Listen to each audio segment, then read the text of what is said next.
আমরা অনেক সময় ভাবি দূরের যুদ্ধ আমাদের জীবনে কী প্রভাব ফেলবে, কিন্তু বাস্তবটা হলো আজকের পৃথিবীতে গ্লোবাল পলিটিক্স সরাসরি আমাদের পকেটেও প্রভাব ফেলছে।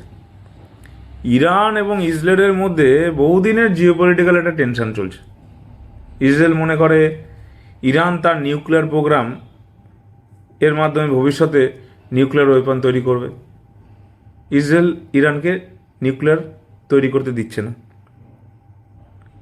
অন্যদিকে ইরান বলছে নিউক্লিয়ার প্রোগ্রামটা আমরা পিসফুল এনার্জি পারপাসের জন্য করব। আবার এই কনফ্লিক্ট ইউনাইটেড স্টেট মানে আমেরিকা ইসরায়েলের বড় একটা স্ট্র্যাটেজিক অ্যালি, তাই পরিস্থিতি আরও সেন্সিটিভ হয়ে যায়। সবচেয়ে গুরুত্বপূর্ণ বিষয় হচ্ছে স্ট্রেট অফ হরমুজ। পৃথিবীর প্রায় 20% অয়েল সাপ্লাই হয় এই সি রুট দিয়ে। যদি এই রুট বন্ধ হয়ে যায়, যেটা ইরান মাঝে মধ্যেই থ্রেট দেয় যে বন্ধ করে দেবো, বা তাহলে কী হচ্ছে, global oil price suddenly increase হবে। ইম্প্যাক্ট তো আমাদের উপর পড়ছেই। আর আমরা সবাই জানি ভারত প্রায় 80% ক্রুড অয়েল ইম্পোর্ট করে।